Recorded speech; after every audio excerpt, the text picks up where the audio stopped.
welcome back to another edition to the Point Podcast. Everybody's doing well this morning. Crazy action in the sports world last night. Some NBA games that went down to the wire. Some big comebacks in both games. Spectacular effort from Paul George, who's really stepping up for the Los Angeles Clippers in Kawhi Leonard's absence last night. The Philadelphia 76ers choking a game away, kind of like the Milwaukee Bucks did on Tuesday. So we're going to dive into that. We're going to talk about the Montreal Canadiens evening their Western Conference conference final with the Vegas Golden Knights last night. So we'll get into that. And also today, it's the start of the U.S. Open at Torrey Pines in the great city of San Diego. And we're going to talk about that. I have an issue right off the top with the tournament, and it's to do with the pairings. We're not seeing two big faces of the sport play together, and I think it's a missed opportunity. I think it's the USPGA really looking weak and not doing the right thing. It's a television product, and I think they're missing out on a big opportunity for ratings and also just for entertainment and talking points throughout this weekend. But also a lot of firings in the NBA yesterday. A lot happening. Jason Spezza resigns in Toronto. Touch on that briefly.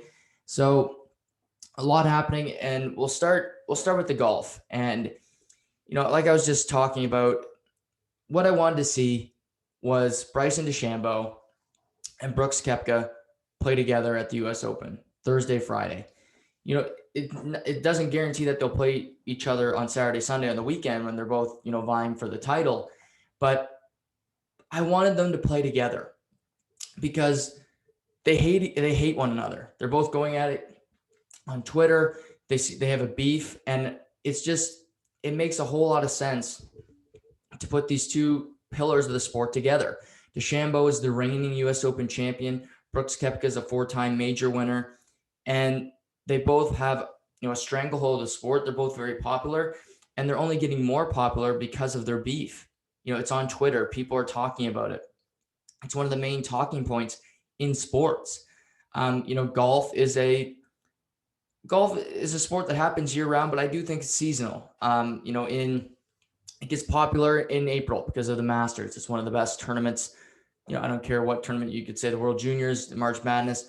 The Masters is one of the best tournaments of the year. Then you go from about April to July. That's kind of the seasonal sport of golf. People tune in and out. They'll watch the majors. Maybe they'll tune in late August to see the end of the FedEx Cup and see who wins that. But it's not, for casual fans, golf is not like hockey or baseball or basketball, where it's kind of a year-round obsession for you. You look, there's no free agency in golf, so you're really only tracking what's happening on the course. And so if it's a sport that really only what matters is what happens on the course, why not put your two pillars together? And Brooks is playing in a good group. He's playing with Morikawa and he's playing with Justin Thomas. And yeah, that's great. You got three, previous major winners together.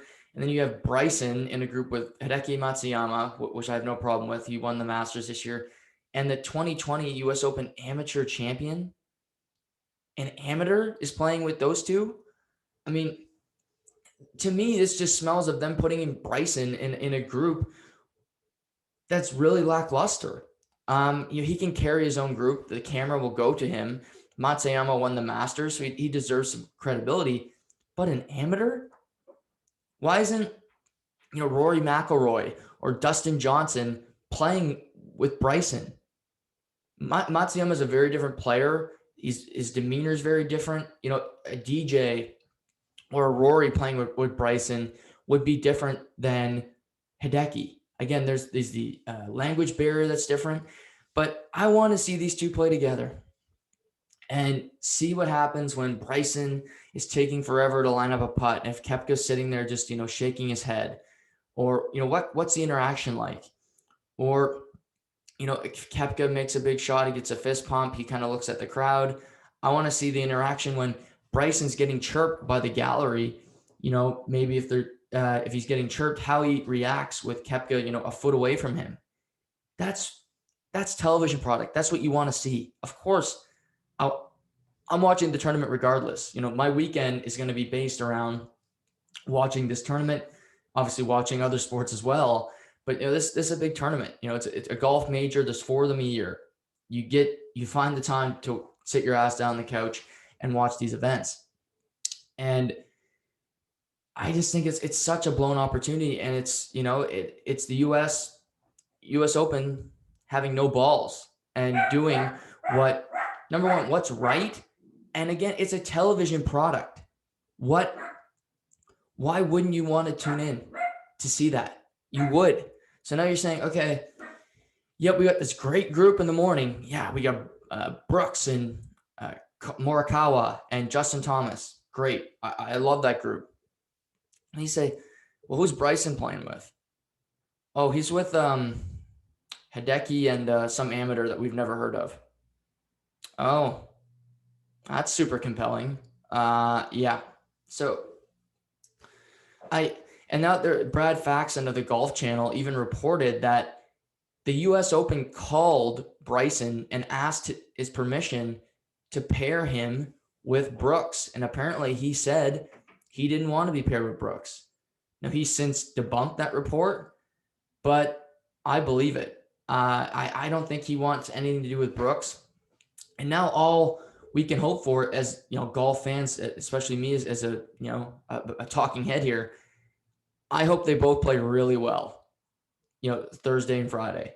So that Saturday, Sunday, they're in contention. Guess what? It doesn't matter if Bryson doesn't want to play with Brooks. If they're 1-2, if they're 3-4 in the leaderboard, you're playing together because that's just how it works. I hope Sunday I kind of hope they're 1-2 and they go into that day. And on the weekends at majors, there's only 2 people. It's 2 guys play together. And it would be Brooks and Bryson and no third person to bridge that gap. In my perfect world, Patrick Reed would have been playing with these 2. Patrick Reed, out in the woods, dropping 2-3 balls to see if he can get a better lie, cheating with these two, looking to throw fists at one another. But if they both play well, which they can do, Torrey Pines is a tough course. The U.S. Open every year, what it's known for is that they let the rough really grow out. And, we saw that last year with DeChambeau, where he would hit as far as he could and he'd get it in the rough, but he was so strong that he could get it out of there. A lot of players were bogey, double bogey. He would find a way to par a hole just by using his strength. It's similar here. It's a different course, but don't expect to see high scoring. Don't expect to see low scoring this weekend I think the winner of this tournament, it'll be 10 under or less because of just how tricky Torrey Pines is.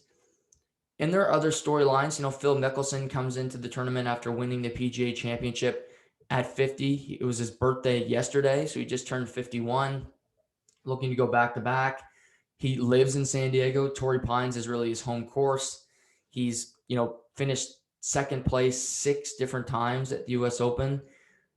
Winning this weekend would complete the complete Grand Slam for him, winning every major at least once. I don't think that's likely to happen, but again, that's a storyline. Can Rory McIlroy get back on the right foot? Can he even compete for a major? Justin Thomas, Dustin Johnson, these guys haven't had great seasons. DJ missing the cut at the first 2 majors of the year. How will we do this week?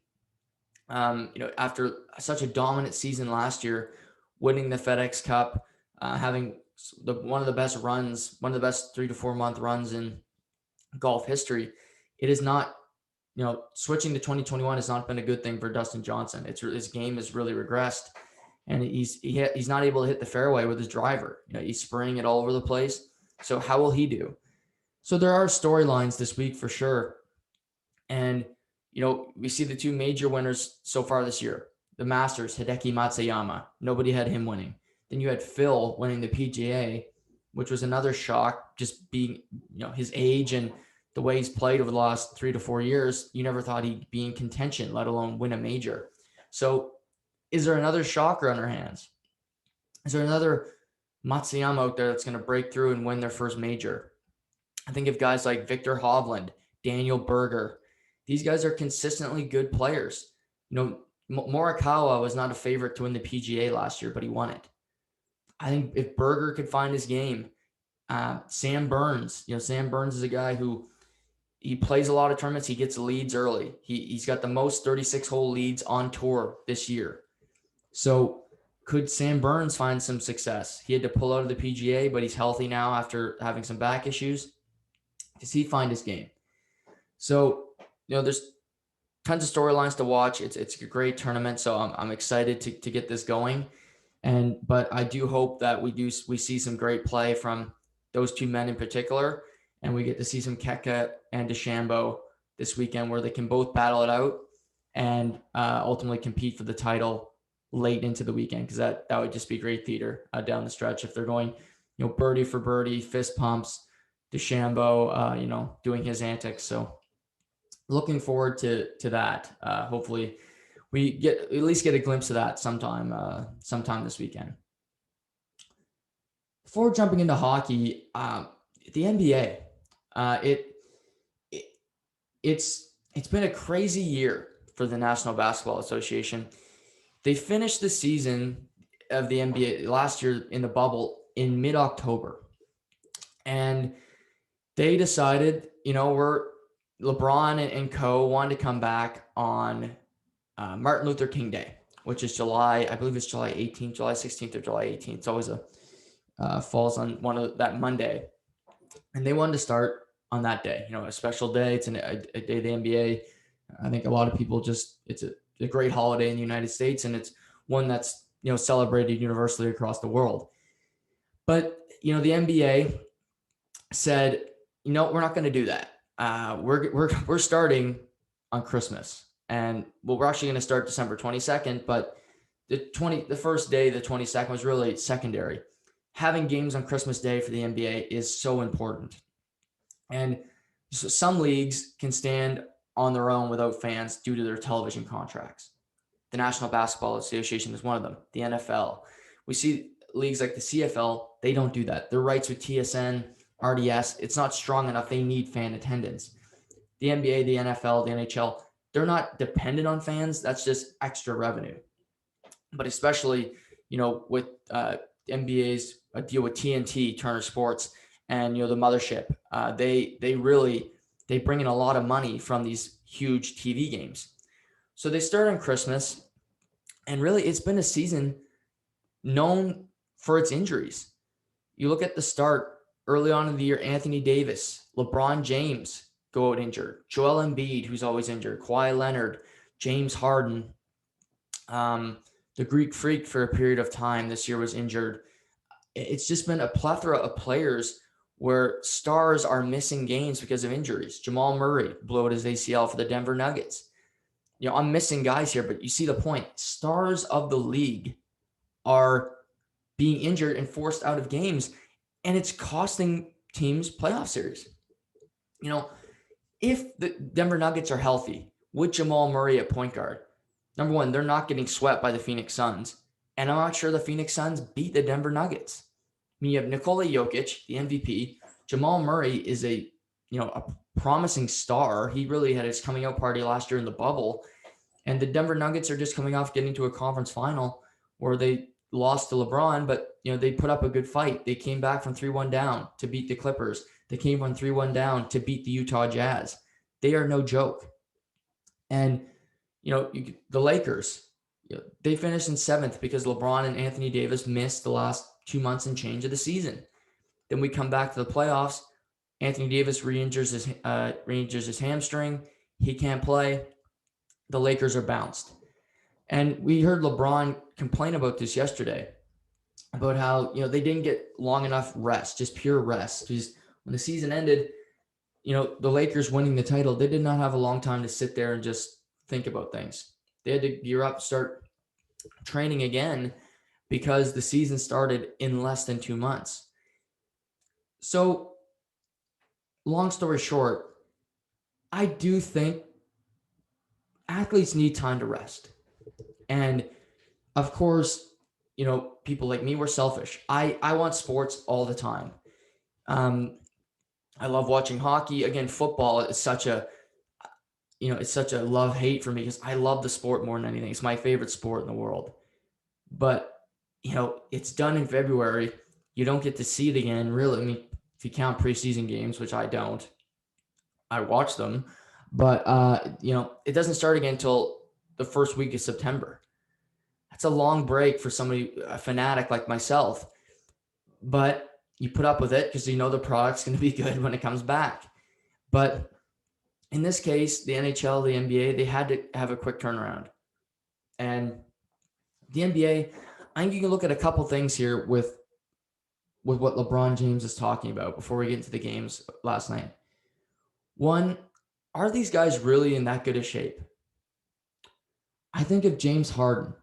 If you remember at the start of the year, he, got his way out of Houston by basically coming into camp, a fat mess. He had, a barrel, and he was going to games. You saw his face, and he looked like he had, was 20 to 30 pounds overweight, and he was uninterested. He didn't want to stay in Houston. He wanted out, and he got his way by basically pouting and being out of shape. And Anthony Davis, a guy who's always injured, I don't think he's in that good a shape. LeBron spends close to $2 million a year on his body to stay healthy. And before this year, he's played 18 years, played more minutes than almost anybody ever with no injuries. So you can't say LeBron isn't doing all that he can to stay healthy.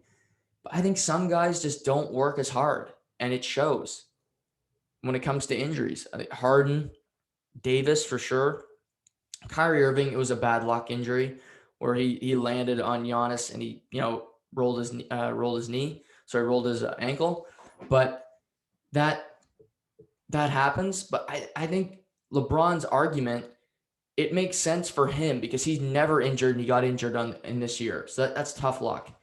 But for guys like Anthony Davis, for guys like James Harden, I think it's just about coming into camp, into games in better shape. And, if you're playing out of shape, you're doing more, you're trying to do more with less because your body's just not going to let you. And eventually, something's going to happen. And for those two guys to miss time, I think it tells you something about their fitness level. But this year has really been defined by injuries. Kawhi Leonard did not play last night for the Los Angeles Clippers. He's one of the best players in the world. You don't want to see that because you want to see a great product. Steph Curry, Klay Thompson was out for the year. Steph Curry, LeBron James are both not, they're not playing right now. It's the second round of the playoffs. So they've been home for a good minute here, golfing, preparing for the next season already. So it's a different state of mind, but you still have stars. Kevin Durant is playing, coming, 2 years off of a terrible Achilles injury that, could have ended his career, but he fought back and he's, playing better than ever. And speaking of the Clippers game last night, yesterday morning, it was a report came out that Kawhi Leonard was not going to play Game 5 for the Los Angeles Clippers. And, Kawhi is known for load management. It really started, Greg Popovich started this kind of phenomenon in San Antonio with Tony Parker, with Tim Duncan, Manu Ginobili in their heyday when they were competing for championships. He would sit them out on a back-to-back, or he would keep guys home. Say they played a game of Thursday night in Memphis. He would keep them home, not even fly them to the game to rest and, be ready for when it really counted, the playoffs. And he did the same with Kawhi Leonard when he was a young player in his time in San Antonio. When they won a title in 2015, he was load managed that season. And so it carried on. He left San Antonio, goes to Toronto. And, in 2019, he played 60 games, 22 games. He load managed. He'd sit out. They said he had a knee injury or they'd make something up and he wouldn't play. But Kawhi, he load managed. And for the Raptors, he played every playoff game. That season he did. He played every single playoff game. They had a 7-game series with the Philadelphia 76ers that went down to the wire. 6 games with Milwaukee. 6 games with the Golden State Warriors until they eventually won the championship. So he has a history of sitting out games, but not in the postseason. He does not quit on his team in the postseason. So his injury, I believe it's a serious one because he does not have a history of sitting out playoff games. You have to really be injured to sit out a playoff game. And, he didn't play last night. It's reported that it's an ACL injury, potentially, ACL, you obviously think of an ACL tear, that he might need surgery to repair it. So obviously all the best to Kawhi, but that's not good news for the Clippers or, himself. But nevertheless, they go into last night's game and the Clippers win at Utah, one of the craziest buildings in the NBA, 118-111, and take a 3-2 series lead. And last night was a huge performance by Paul George. Paul George is a polarizing figure because he's a guy who gave himself his own nickname, Playoff P. And that's been a joke for a long time because he's been a terrible playoff performer. In Oklahoma City, he was shown up by Damian Lillard. In Indiana, he was, beaten by LeBron James time after time.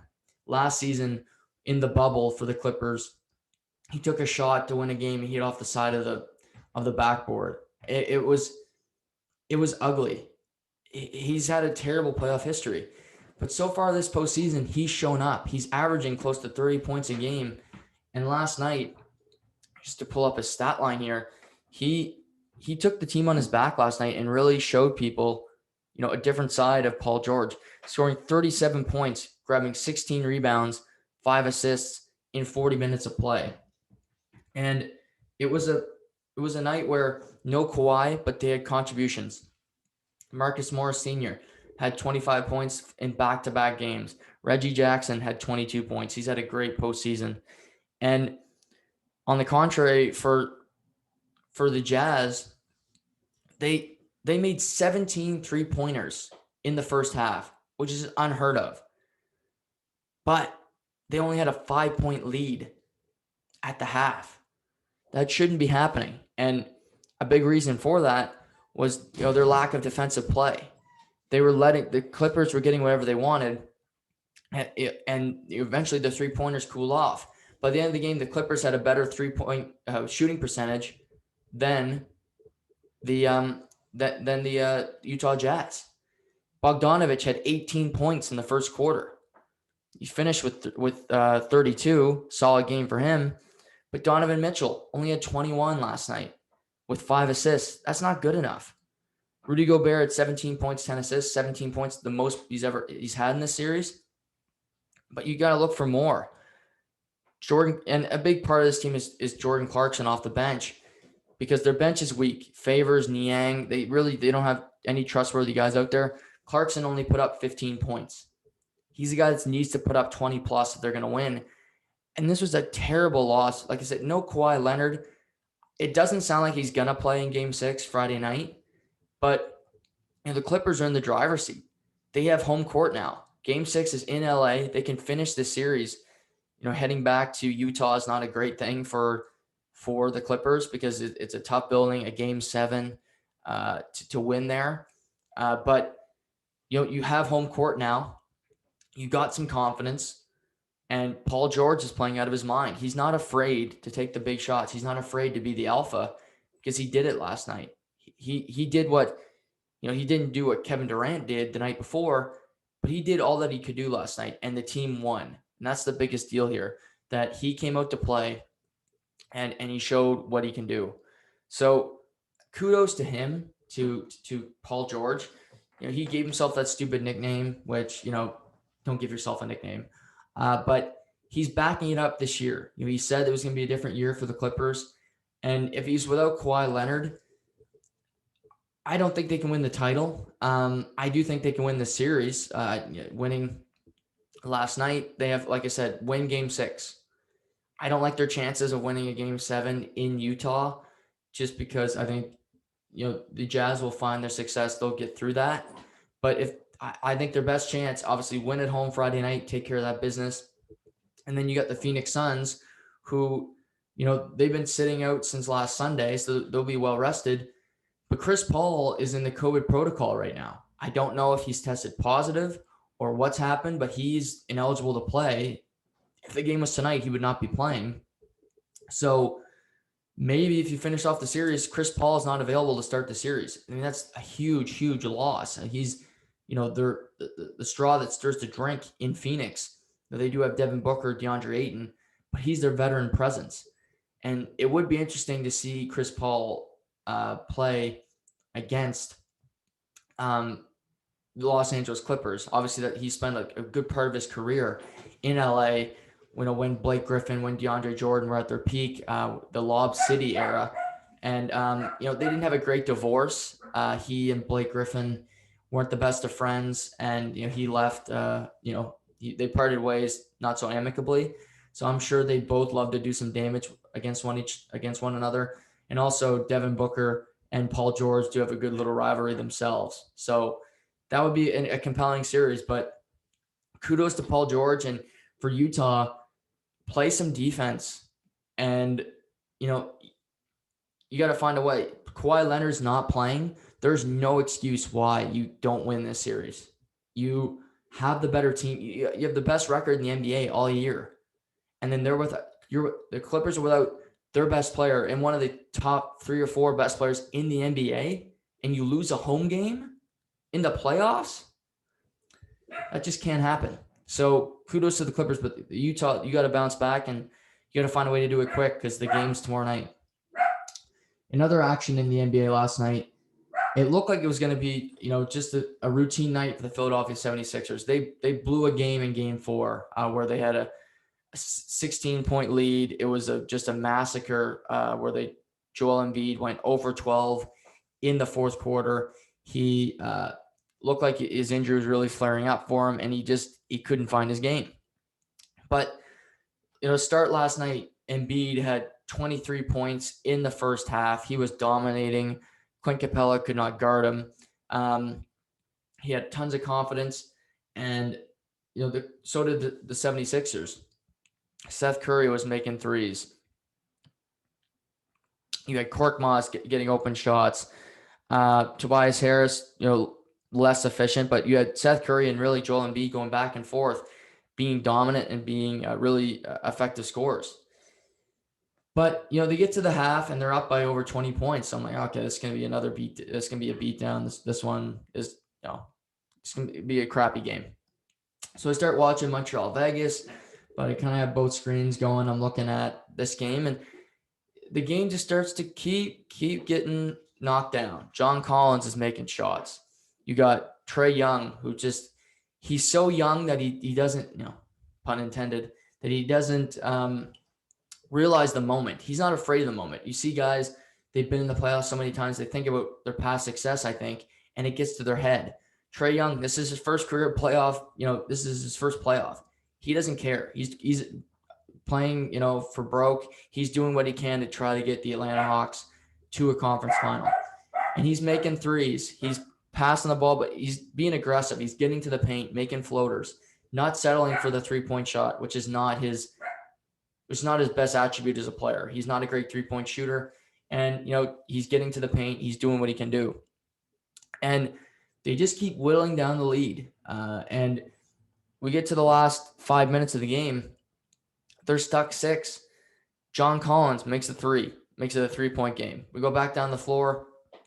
Tobias Harris can't make a shot. So he misses it, goes back down the floor. Danilo Gallinari off the bench makes a clutch 3. And that's another big point of this game. The bench of the Atlanta Hawks, Gallinari, he was a starter in Oklahoma City last year, a really good player in this league, 16 points. Lou Williams, who was traded from the Clippers for Rajon Rondo, 15 points off the bench. He's a 5-time six man of the year. He knows what to do in these moments. He put up 15 last night. So these guys are contributing. And then, Trae Young just doing his thing again. He makes a tough shot in the lane and one, puts the Hawks up 3. And it's at this point that the Hawks are up 107-104 with 10 seconds left. And Joel Embiid gets to the foul line. He misses both free throws. That just can't happen. He misses both, and at this point, the second one rattles out. Atlanta grabs the rebound. Philly has to foul. Trae Young knocks down both free throws. Atlanta ends up winning the game 109-106, erasing a 26-point deficit after erasing an 18-point deficit in Game 4 and taking a 3-2 series lead, winning the game in Philadelphia. And Philly shot 60% from the free throw line last night, 23 of 38. And, Atlanta wasn't great either. They were 78.6, but 60%. Ben Simmons, Joel Embiid. Ben Simmons was 1 for 7 from the free throw line last night. Their point guard. He's shooting just above 30% from the free throw line in the playoffs. And, we've seen Atlanta go to turn the page last night. You remember back in the day, it was hack a Shaq. Shaq's on the floor. You hack him. He goes to the free throw line. He's going to brick them. Ben Simmons is in that territory right now. He can't make them. He has no confidence at the line. And Atlanta, Nate McMillan, to his credit, is saying he's on the floor. Let's make them pay for it. And Doc Rivers, late in the game, had to take him out on a defensive possession, because they didn't want him to get fouled after Atlanta shot. And for their two stars, Embiid, he had a really good game, 37 points, 13 rebounds. He was strong in the first half, but you got to make your free throws. You don't got to be a great 3-point shooting team, because neither of them are. Philly shot 43%. Atlanta only shot 34.6%. But you gotta be better at in this position, and they just weren't last night. So, and also for Philly, Simmons, Tobias Harris had 4 points last night. Seth Curry and Joel Embiid were the only two players on the 76ers to make a field goal in the second half for the entire team. That's just not good enough. I mean, how is that even possible?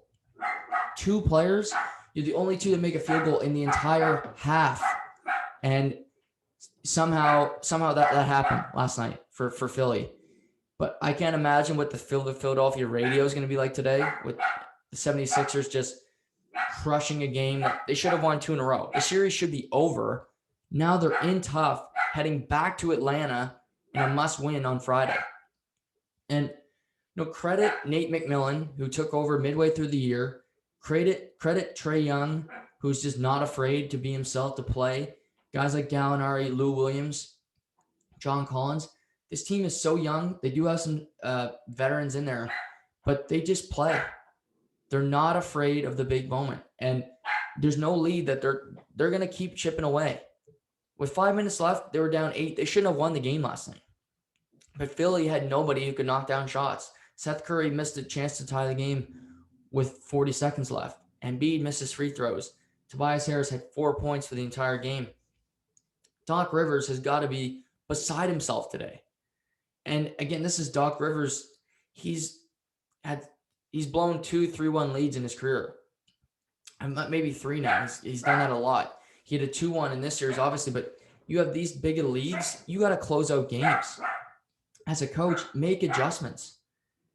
And you got to hope that Embiid can play well in Atlanta. He didn't in Game 4. He didn't play great in Game 3 either. So we'll see what they can bring. But for Philly, Embiid needs to be Embiid. But a guy like Tobias Harris, you make over $30 million a year. You're paid to be a co-star on this team. Be better. For Ben Simmons, I don't expect his free throw shooting to improve all that much. But get to the paint at least. Drive the ball. Be a factor. Last night in the game, he was just a non-factor. He's standing there just being a guard. No.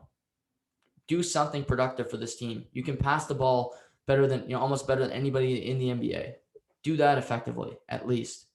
But we'll see what happens. But an ugly, ugly performance by the Philadelphia 76ers last night that ultimately they blow a huge lead. Now they're on their face Friday night in Atlanta. So congrats to the Hawks, who are now 1 win away from the conference finals. The NHL, go through obviously that's one of the key focuses on this pod, but I thought the NBA was great last night, so I wanted to get to that first. Game 2, Montreal at Vegas last night, and Game 1 was all about the Vegas Golden Knights defense core and, getting 6 points from the back end from, the likes of Zach Whitecloud, Shea Theodore, Alec Martinez. And it was a really productive Game 1 where, they won rather easily. But again, I thought Montreal brought some good elements to that game. And especially the first period, it was really a tight hockey game. So, Montreal last night, I said they had a good first period in Game 1. They brought that to Game 2. They were ultra aggressive in the first period.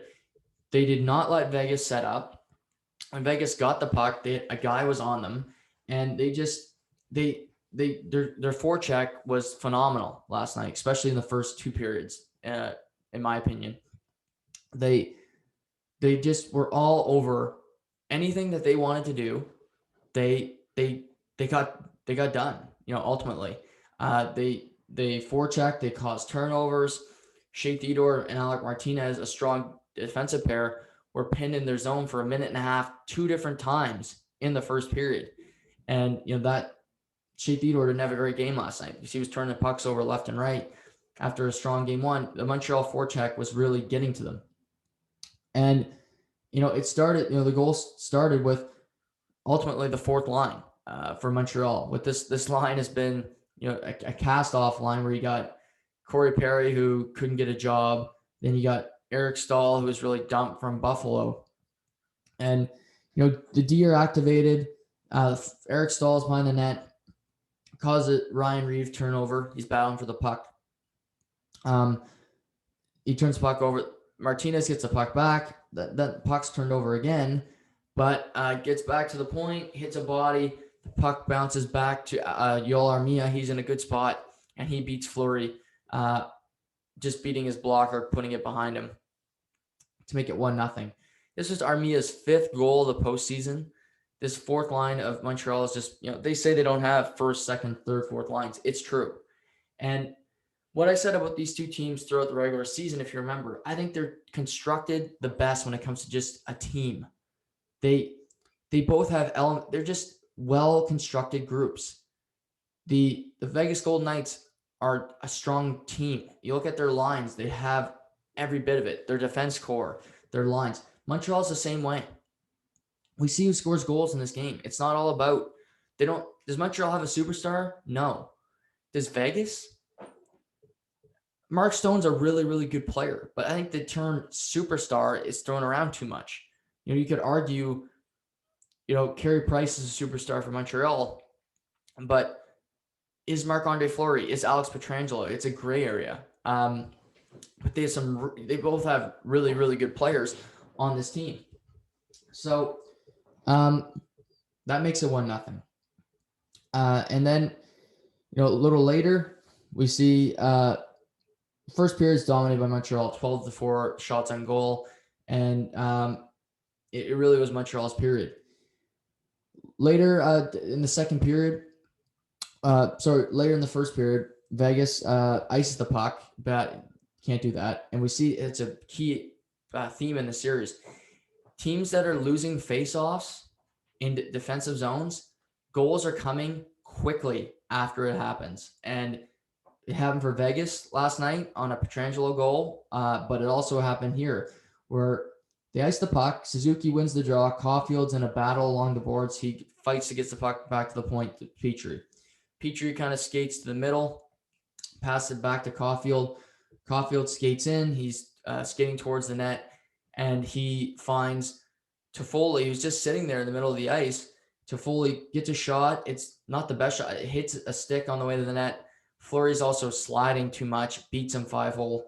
Ugly goal for Fleury, one he'd want to have back. And it makes it 2-0 for Montreal. And I also want to touch on this because, it's been a narrative this year that all these star players who've had great regular seasons are out of the playoffs.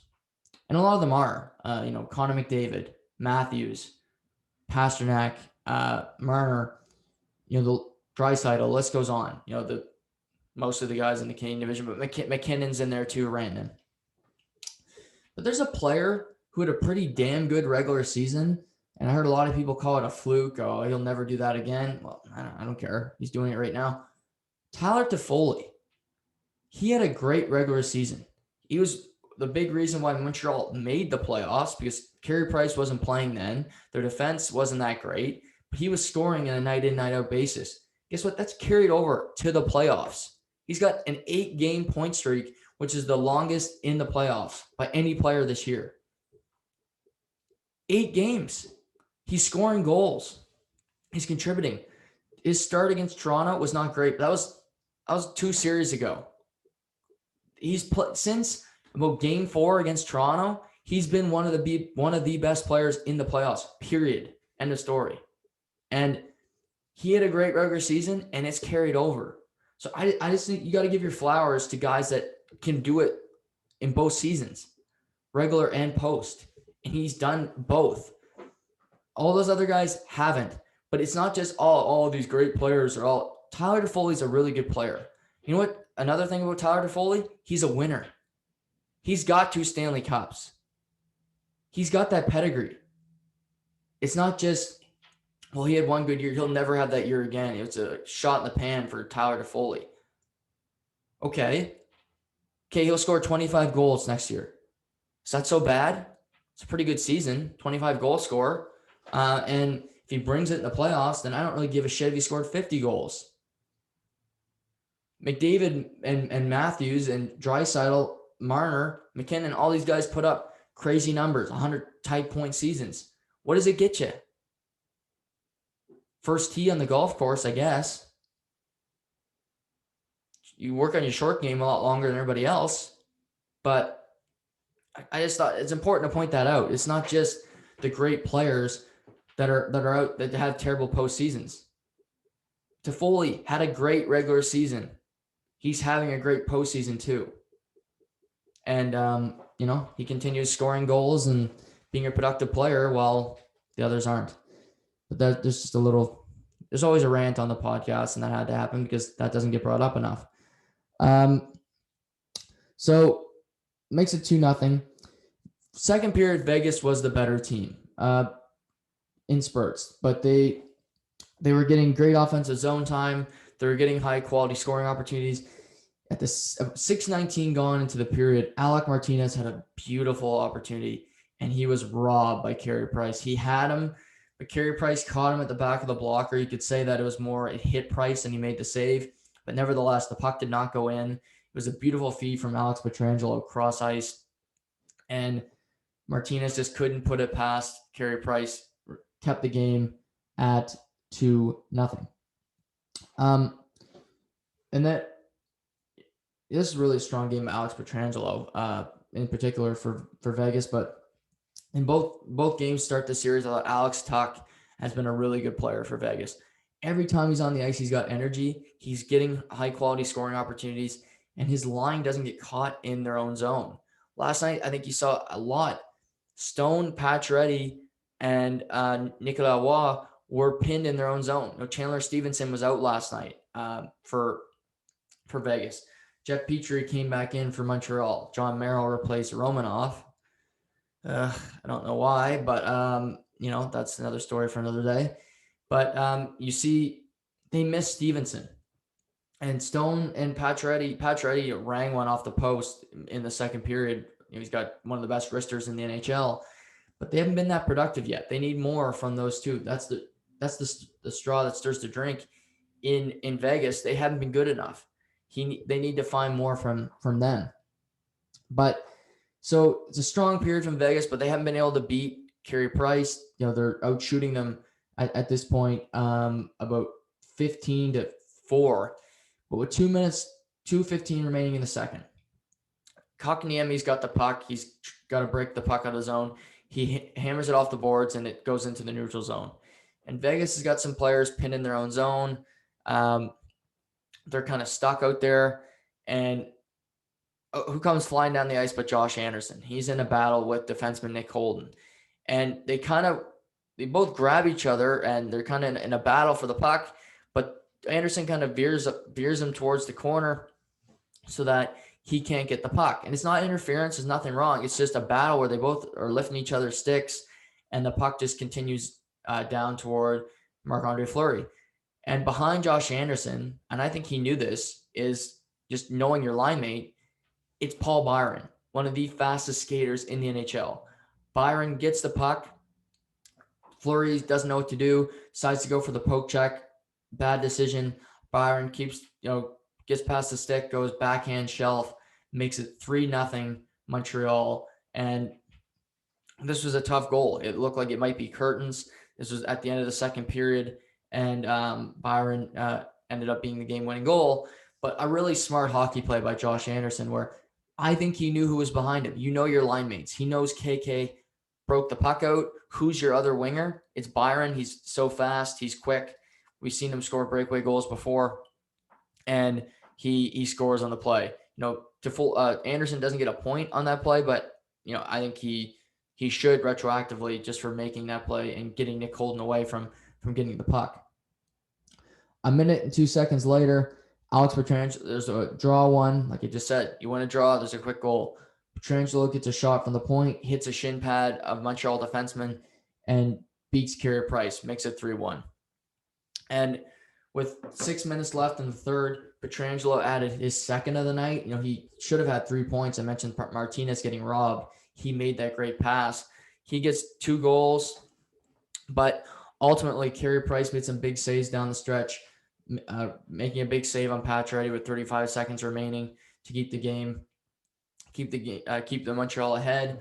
And Montreal, to their credit, they got outshot by 8 shots, but they played a strong game. They took 2 penalties, but they killed them both off. Vegas really didn't have that good of opportunities, and they won the face-off battle.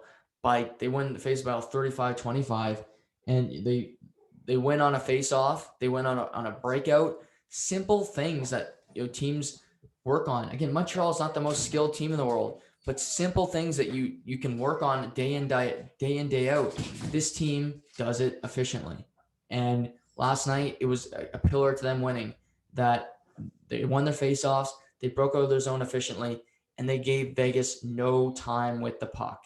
And for Vegas, I look at last night and say, you played a strong game. In the second and third periods, I think they were the better team. And I think they are the better team in general. But that doesn't mean you're going to win the series. On paper, Toronto is the better team than Montreal, who won. On paper, Colorado is a better team than Vegas, but Vegas beat them. So things can happen where the best team does not always win the series. And for Vegas, I got to look at this. Number one, Marc-Andre Fleury, I thought he was very good in game 1. He did not play great last night. He needs to be better if they're going to win this series. You're going up against Carey Price. This isn't Philip Grubauer anymore. You're playing against a Hall of Famer, a Hart Trophy winner. You need to play better than that. The Toffoli goal, that can't go in. No time. The Paul Byron goal, I don't love the way you approached it. Paul Byron, he's a fast skater, but do you need to poke check him? Make the save. He's not an elite goal scorer. That's not what he's known for. So I think he needs to be better. The second thing, win your faceoffs. If you're going to ice the puck, you can ice the puck if you feel you can win the draw and you feel comfortable with it. You shouldn't against this team. Suzuki, he's proving more and more every night that he's going to be the next Patrice Bergeron to me. He may never put up an 80 to 90 point season, but this guy is 200-foot player. He wins his draws. He's super smart, and he's just a gamer. That's how I would describe Nick Suzuki. The guy just knows how to play the game. And a kid who's not afraid of the big moment, and he'll take those draws for this team, and he'll do it efficiently. And I love the way that he's played in this series. Again, not many points, but the little things he's doing right. And this is a small tweak, and this line got scored on. I would not be playing Ryan Reeves in this series. I like Ryan Reeves. As you know, I love physical players. But if the matchup's going to be the fourth line of Montreal against the fourth line of Vegas, there's no way they can win that. I'd rather have a Thomas Nosek. I'd rather have a William Carey on that line than Reeves, because that line, he's too slow and he's getting beat to pucks faster. You need a faster guy who can compete against Perry, against Stahl. Reeves just isn't quick enough to get to those pucks. And again, normally I hate when a fourth liner is scratched after a loss, but there's a tangible evidence here. They got scored on in the game, and he was really a non-factor. And when he was on the ice, they were hemmed in their own zone a lot. The fourth line of Montreal rarely gets into trouble. They're three veteran forwards that know how to play, especially this time of year. And they know where they're going to be on the ice. And I just credit them a ton. And for Vegas, they need Pacioretty, they need Stone to step up. I mean, Pietrangelo scored both goals last night. They have 9 points by defensemen in 2 games. Is that going to carry over? You can't expect that the whole series. You need guys like Pacioretty, Stone, Riley Smith show up in these next couple of games, really produce. They got to hope Chandler Stevenson's okay. He's a big loss. Patrick Brown is not, he fits into that fourth line. Nick Waugh is a good player, but you want Nicolas Waugh to be a third line center, not on that top unit. So they got to hope for some health here. But for Vegas, you're heading to Montreal. There's only going to be 3,500 fans after the craziness in Vegas. So get used to that and get some bodies in front of Price. You see the goal that Pietrangelo scored. Both of them are from the point. One hit a shin pad. Get some bodies in front of it, make life difficult. That's how you won game 1. Theodore scored in game 1 from a shot from the point where Price did not see it. Eric Gustafsson was in front of him. So we'll see how they do. Game 3 tomorrow night in Montreal. Tonight is game 3 between Tampa and the Islanders, all even at 1. 4 teams remaining. They're all 7 wins away from winning the Stanley Cup, which is pretty cool at this stage of the season. But Tampa comes back after losing game 1, where they had a lackluster effort and a great defensive performance from the New York Islanders. And Tampa really, they puffed their chest out in game 2, in my opinion. You can look at that game and look at the narratives where the officiating was god awful.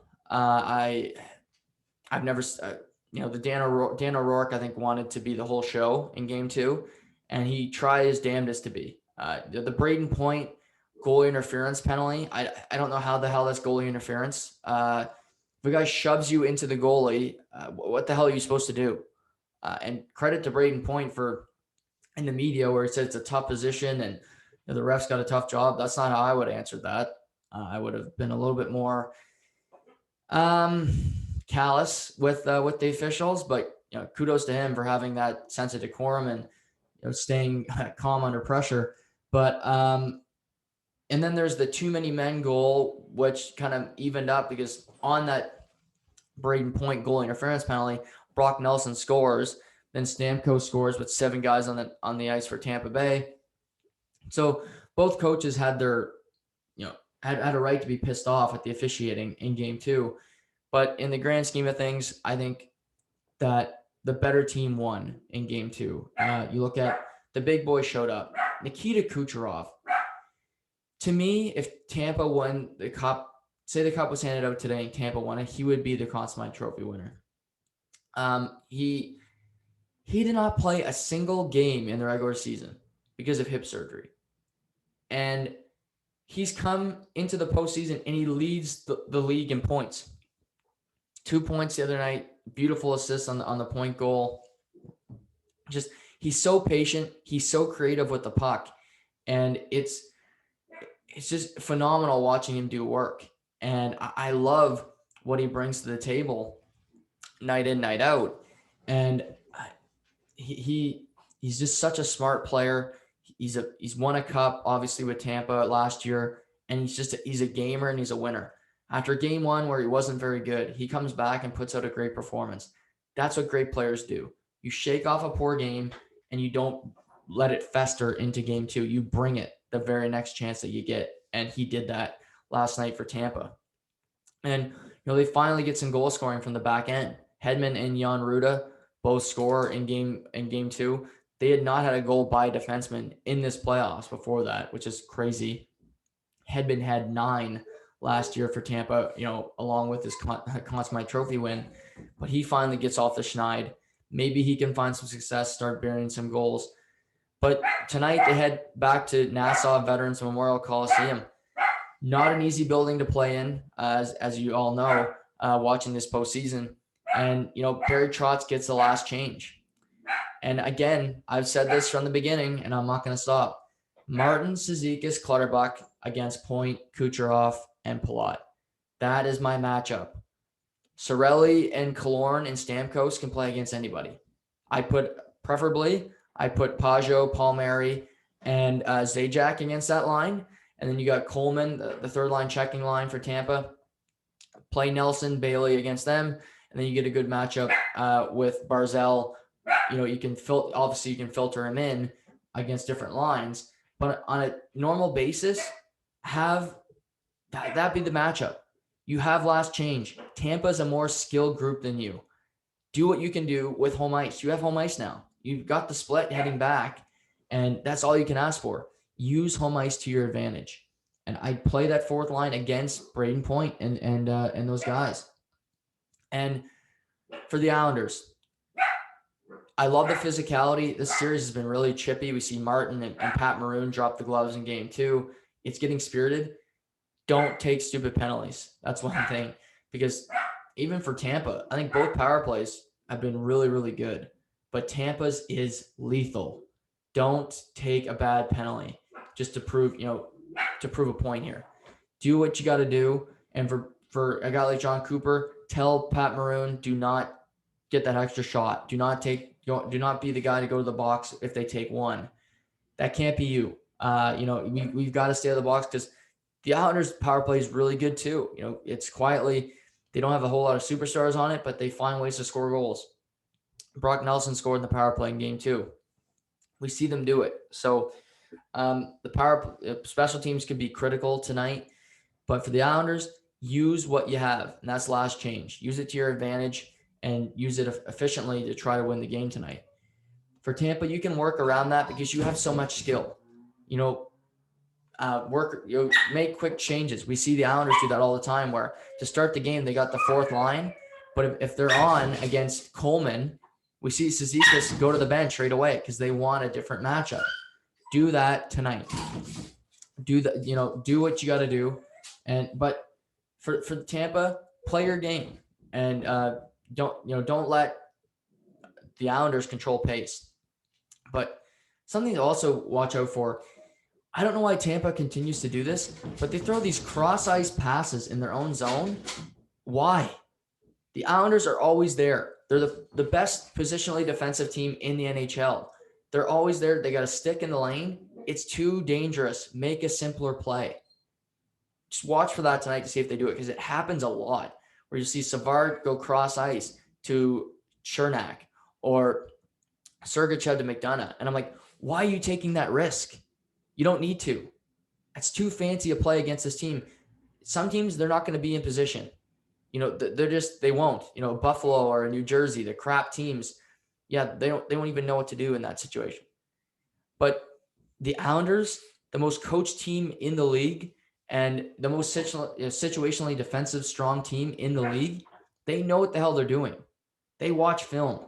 And for Tampa, don't get caught in that trap because they're going to make you pay. Barzal did it in game 1 on his goal to make it 1-0.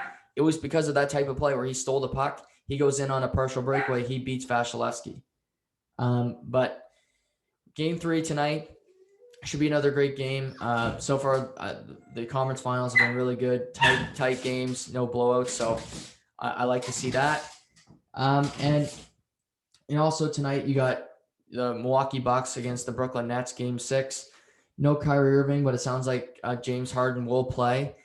And we'll see how Kevin Durant backs up his record-setting performance in game 5, where he went for 49 points, 17 rebounds, 10 assists, playing all 48 minutes, where he was just iconic. He's one of the best players, I think he's the best player in the world. I think he really showed people that he is the other night. But can he finish off the Bucks tonight in Milwaukee? That would be an impressive performance. Milwaukee, they got to be looking in the mirror saying, Harden, he played 46 minutes the other night, but he was not himself. He was a non-factor, really. We can't beat Kevin Durant by himself. Giannis said he wants to guard KD. Well, let's see it. Let's see what you got, because PJ Tucker, he's done a decent job in this series so far. Games 3 and 4, he was really good. But the other night, he was no match, and he ended up, getting no points and playing over 30 minutes on the floor. And I think if Milwaukee goes out tonight, Mike Budenholzer, it'll be his last game behind the bench for the Milwaukee Bucks after 3 to 4 years of, becoming first in the East and getting close, but not being able to get over the hump, not even, getting to a conference, getting past the conference finals. So we'll see what happens tonight. That's game 6. You also got the Blue Jays finishing up their series with the New York Yankees tonight. They've lost 3 in a row, losing Monday night in extras to the Red Sox, losing Tuesday night after Clint Frazier hit a pinch hit double to make it 6-5. And then last night, Gary Sanchez hits a pinch hit 2-run homer in the 7th inning off Ross Stripling. The bullpen continues to struggle for the Blue Jays, but they had their chances last night in the 9th where Aroldis Chapman gave up leadoff singles to a single to Vladdy and then a double to Teoscar Hernandez, but they couldn't drive any of them in. So we'll see what they can salvage tonight at home against the Yankees before starting a weekend series with the Baltimore Orioles. So I could have gotten more today, a lot of firings in the NBA, but I'll be back tomorrow to recap the games tonight. Also doing a podcast tomorrow with a good podcast buddy, Casey Ward. We'll dive into a lot of different things. Golf, he's a big baseball guy. We'll talk some hockey as well. And then later this weekend, I'll be joined by Matt Wright, where we're going to talk, we're going to bounce around and talk about a lot of things. He's a big Rangers fan, so I'm going to get his take on Turk Gallant and what he wants to see happen for his franchise moving forward. So as always, have a great Thursday, everybody. Stay safe, stay healthy, and we'll talk soon.